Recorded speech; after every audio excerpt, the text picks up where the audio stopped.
Hi friends, Manorama ഉൾപ്പെടെയുള്ള മുഖ്യധാരാ മാധ്യമങ്ങൾ റിപ്പോർട്ട് ചെയ്യുന്നത് ശരിയാണെങ്കിൽ ഇലക്ഷന് മുമ്പ് CAA സിറ്റിസൺസ് അമെൻമെന്റ് ആക്ട് നടപ്പിലാക്കപ്പെടാൻ പോകുന്നു.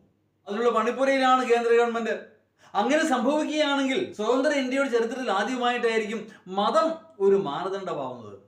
അതിലുപരി മതത്തിന്റെ പേരിൽ ആരെയെങ്കിലും മാറ്റി നിർത്തുന്നത് ഇന്ത്യയുടെ ചരിത്രത്തിൽ തന്നെ ആദ്യമായിട്ടായിരിക്കും.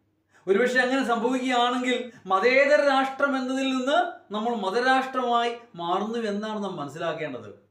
ഇന്ത്യയുടെ ഭരണഘടനാ വിധാതാക്കൾ വിഭാവനം ചെയ്ത ഇന്ത്യ എന്ന് പറയുന്നത് തികച്ചും മതേതരമാണ്. അതിന് വ്യത്യസ്തമായി മതം ഒരു മാനദണ്ഡമാവുകയാണ്. എന്ന് പറഞ്ഞാൽ പാകിസ്ഥാനിൽ നിന്നോ അഫ്ഗാനിസ്ഥാനിൽ നിന്നോ ഇങ്ങോട്ടേക്ക് വരുന്ന അഭയാർത്ഥികൾ അവർക്കൊക്കെ പൗരത്വം നൽകപ്പെടും. ഹിന്ദുക്കളാണെങ്കിൽ അല്ലെങ്കിൽ ക്രിസ്ത്യാനികളാണെങ്കിൽ മുസ്ലിങ്ങൾക്ക് പൗരത്വം നൽകപ്പെടുകയില്ല. അതാണ് വിവേചനം എന്ന് പറയുന്നത്. മുസ്ലിങ്ങളെ മാറ്റി നിർത്തുന്നു. ഒരിക്കലും നീതീകരിക്കാനാവുന്ന ഒരു നടപടിയാണ് എന്ന് ഞാൻ കരുതുന്നില്ല. അതിലെല്ലാം ഉപരി അത് സാമുദായിക ധ്രുവീകരണത്തിന് വഴിവെക്കും.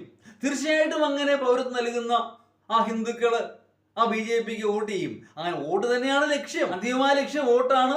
ആ വോട്ടിലൂടെ ഭൂരിപക്ഷം നേടുക, അധികാരത്തിൽ. അതാണ് BJPയുടെ ആത്യന്തികമായ ലക്ഷ്യം. പക്ഷേ അതുണ്ടാക്കുന്ന അനന്തര ഫലങ്ങൾ എത്ര വലുതാണ് എന്ന് നമ്മൾ ആലോചിക്കണം. ഒരുപക്ഷെ മതരാഷ്ട്രത്തിലേക്കുള്ള പ്രയാണത്തിന്റെ ആദ്യ ചൂടുവെപ്പ് ആയിരുന്നിരിക്കണം അയോധ്യയിലെ രാമക്ഷേത്രം ഉദ്ഘാടനം ചെയ്യപ്പെട്ടത്. രണ്ടാം ഘട്ടമാണ് CAA അഥവാ സിറ്റിസൺസ് അമെൻമെന്റ് ആക്ട് നടപ്പാക്കുന്നത്. അടുത്ത ഘട്ടം വരുന്നു. അയോധ്യയ്ക്ക് ശേഷം ഗ്യാൻവാപി. ഇതാ കഴിഞ്ഞ ദിവസം അലഹബാദ് കോടതി ഉത്തരവിടുന്നു. ഗ്യാൻവാപി മസ്ജിദ് സെന്ററിൽ ഹിന്ദുക്കൾക്ക് ആരാധന നടത്താം. അയോധ്യയിൽ ഉണ്ടായതുപോലെ തന്നെ ഉള്ള നടപടിക്രമങ്ങളാണ് അവിടെ നടക്കുന്നത്. ആ ഗ്യാൻവാപി, അതിനുശേഷം മധുര, ലിസ്റ്റ് നീളുകയാണ്. അപ്പോൾ അവിടെയൊക്കെ അയോധ്യയിൽ ഉണ്ടായതുപോലെയുള്ള സംഭവ വികാസം ഉണ്ടായേക്കാം, ഉണ്ടാകണമെന്നില്ല, ഉണ്ടായേക്കാം.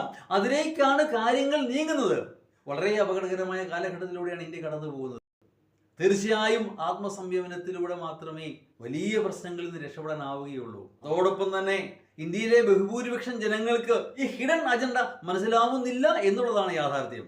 പുറമേ പറയുമ്പോൾ എന്തൊക്കെ പറഞ്ഞാലും പ്രായോഗികമായി ഇന്ത്യ മാറിക്കൊണ്ടിരിക്കുകയാണ്. ഏതാണെങ്കിലും അങ്ങനെ സംഭവിക്കാതിരിക്കട്ടെ എന്ന് നമുക്ക് പ്രാർത്ഥിക്കാം.